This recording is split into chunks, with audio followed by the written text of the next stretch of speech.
玉歷寶鈔的故事4 68層地獄之誤。世間上的人都說陰司共有18層地獄，這是錯誤的。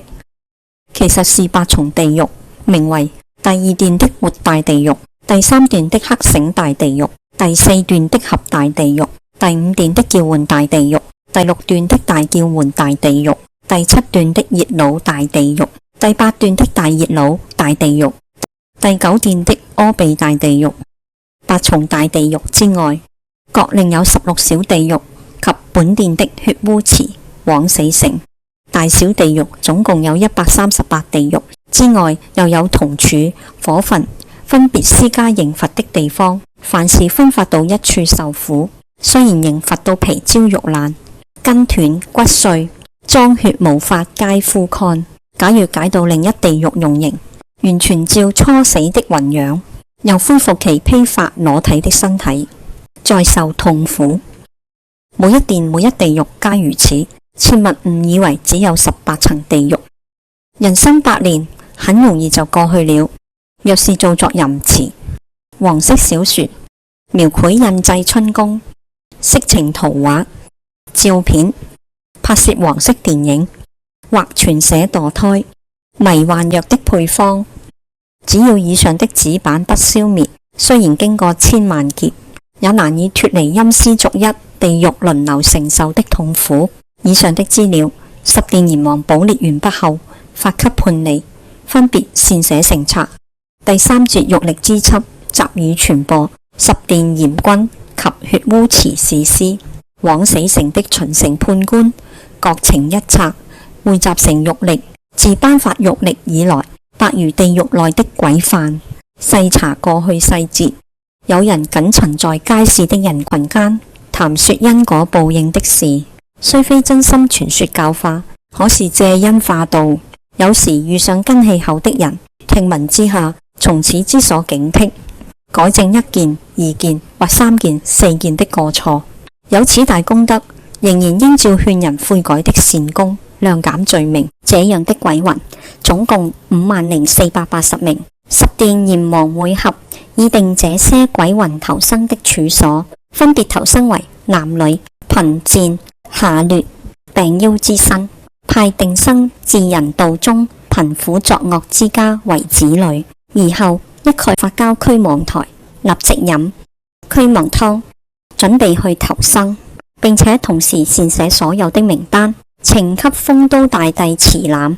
覽後命文武各判官召集所有的鬼犯，並請帶隊的鬼卒散立8方，捧住玉歷朗誦一遍，另記文主要內容。鬼犯聽了之後，醒悟往昔所做諸惡，才有今天的苦報。同時感恩於酆都大帝的慈悲開示，令知曉玉歷內容，傳聞世人以大罪立功。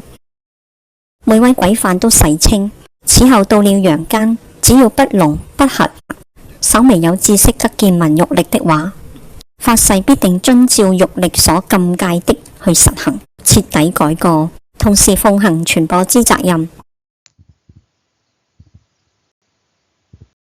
第4節觀世音菩薩開示，奉行傳播玉歷之功德，鬼犯誓不，頓時彩霞遍地。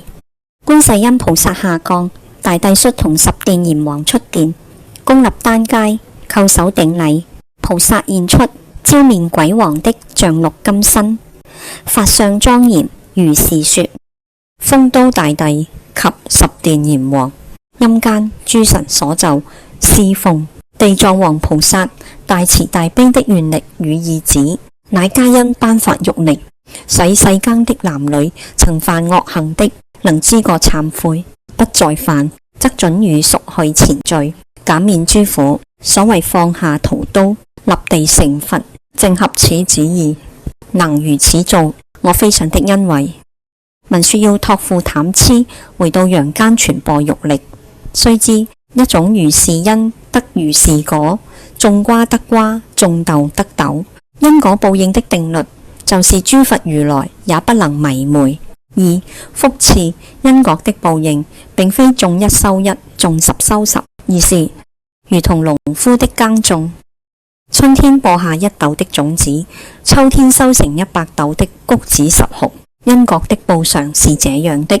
3. 因果的報應要成熟，還需藉緣的力量，就如同種子必須借日光、風雨、土壤、季節等條件，因緣成熟後，方能發芽、開花結果。故因此，則待緣而成就正果。故智者修因，眾生不修因，而只求果。4. 順從惡習不改，就如同稻子成熟，穀粒下種，再生新稻，循環牽連，源源相攀，滋生出來的苦果，必定千倍於1斗種子生100斗穀子的情形。其產生的苦報，實非譬喻與一切算數所能盡數的。5. 假若回心向善，誠懇改過，雖然曾經種下惡種子，但是必然因為缺乏成熟的因緣條件而無法成熟惡果。其實就是善的因果以及其他世間因緣果的成熟也是這樣的。6. 但痴須知，現在你所記的地獄惡處，不過是實情的1/1000而已，無非是要令世人舉一反三，知所警惕。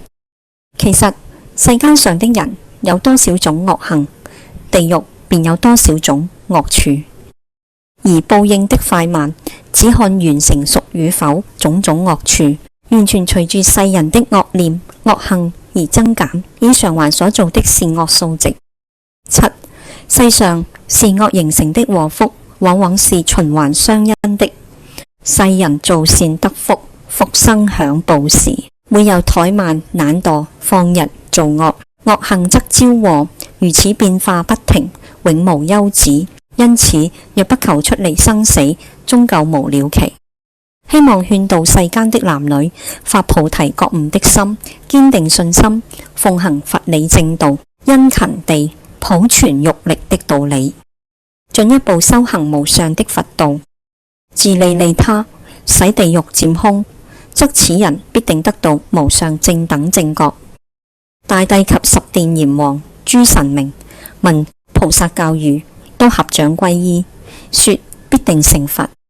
菩薩又開示說：世間如有善男子、善女人，見聞欲力寶鈔之後，能在行住坐臥之間，恆常攝住妄念，即是經常地制止住自己的妄念，而且發菩提慈悲心，勸化未來的眾生，令大家都知道懺悔向道，心地一切平等，包括一切眾生，如動物、海洋、天空、生物等，以廣度眾生，則此人必定成就一切眾智。大眾合掌皈依，說必定成佛。待續。多謝大家，請大家幫我點讚同埋訂閱，鼓勵我做更多影片俾大家睇。多謝。